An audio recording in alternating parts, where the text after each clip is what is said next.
Where are we? I don't know. We're at your ward Christmas party? What's the new name of your ward? I think Garfield 8.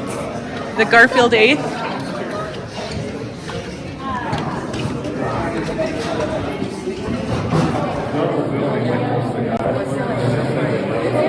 That is so long. You gotta blow on it. I am. Melanie. Oh yeah. So I love that. Ellie's got a nice plate together. Owen. Cameron's really enjoying the is that eggs? Oh, and he's got 2 pieces of brioche toast. So Nice. Concerned. Buying Christmas gifts for friends and family is one thing, and I'm glad to do it. But I'm afraid Santa Claus is taking over. He is causing many people to forget the real significance of Christmas. I agree. After all, it is Jesus' birth, her friend responded. Now, Santa overhears a lot when he is out making his list of who's been naughty or nice, and much of what he hears goes in one ear and out the other. But this Christmas, he couldn't stop thinking about what the women had said. Even while helping the elves load his sleigh on Christmas Eve, those awful words kept ringing in his ears. Could they possibly be right?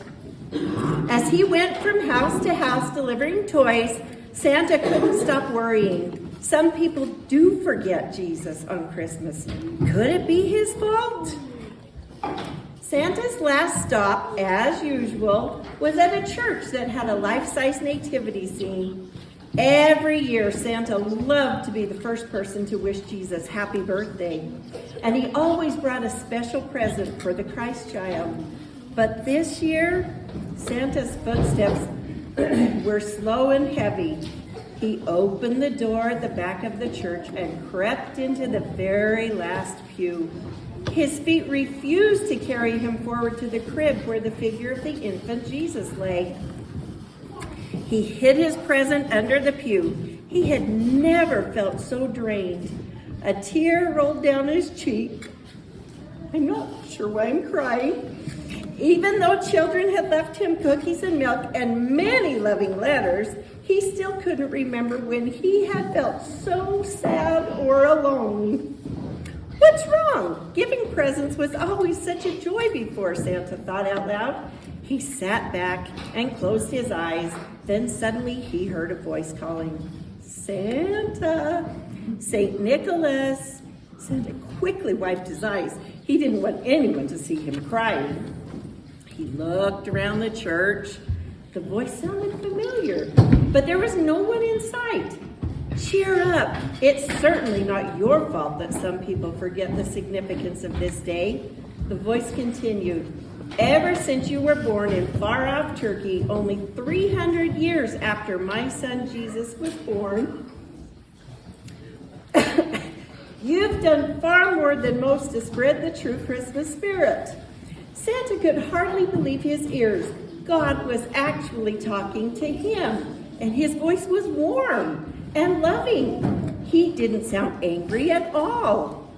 Don't ever forget your long and distinguished career, God continued.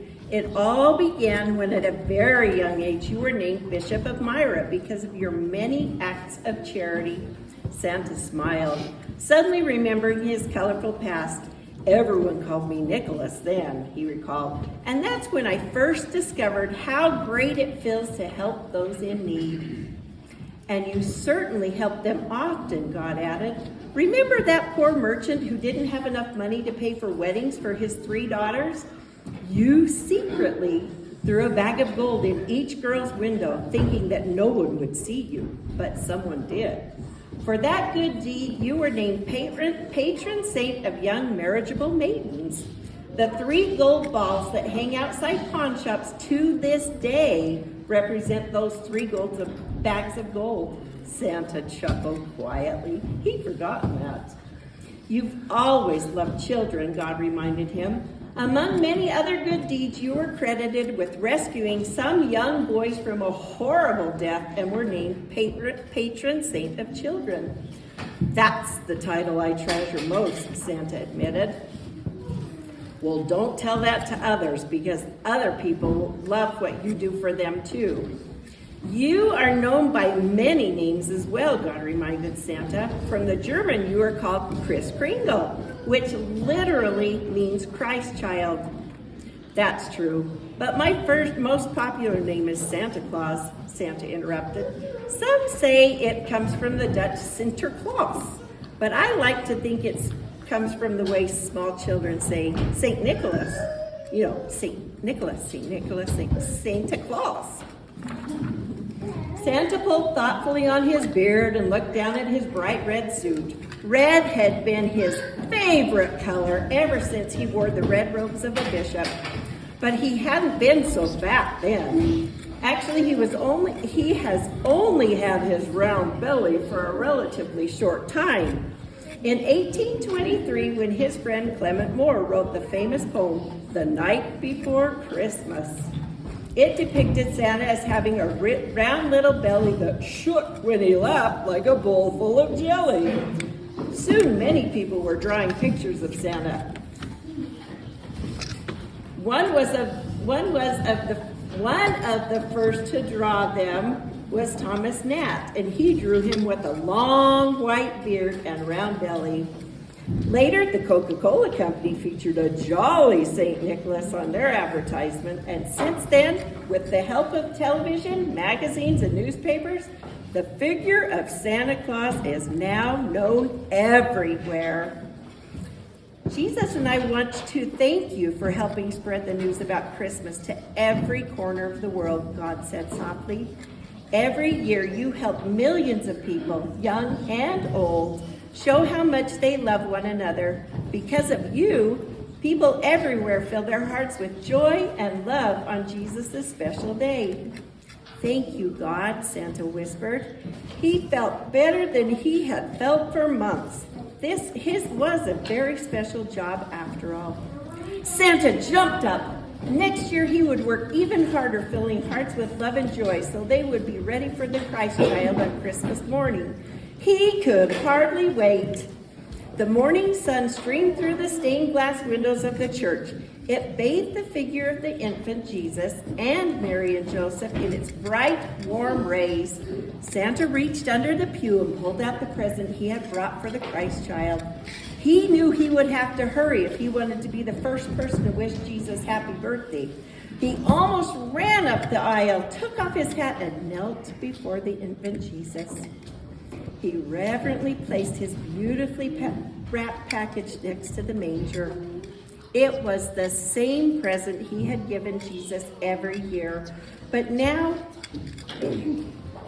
he knew for sure it was the one present Jesus wanted most of all. Inside the box were Santa's lists of the kind and loving things people, young and old, had done for one another during the year. Happy birthday, Santa whispered to Jesus. And please thank your Father for making a special place for me in his plan. I promise never to doubt his wisdom again. He smiled lovingly at the figure of the infant. Now, no one who comes to the church on Christmas and sees Santa kneeling there thinks it's strange at all.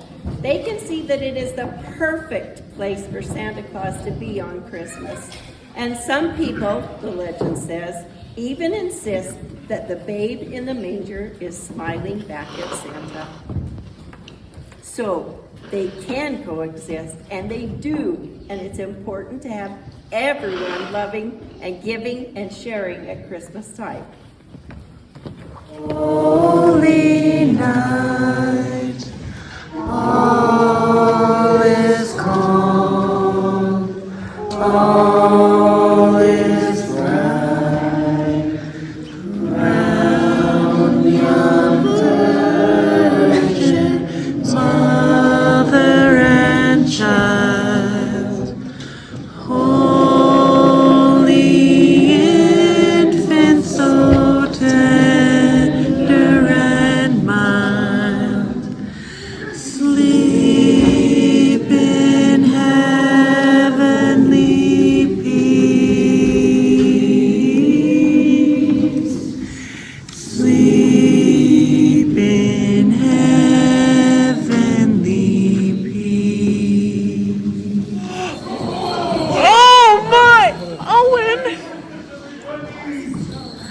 Owen, who is that?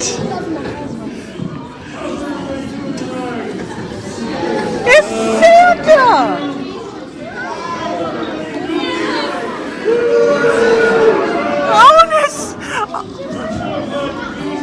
Owen, who is that?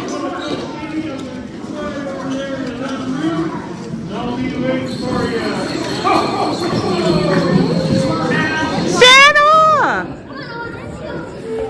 Kids are. Merry Christmas. Go ahead, Eleanor. Do you know the answer to that question too? Which question? The question I just asked this little young man right here. What's Christmas all about? Joy and peace. Joy and peace? And who brings us joy and peace more than anybody else?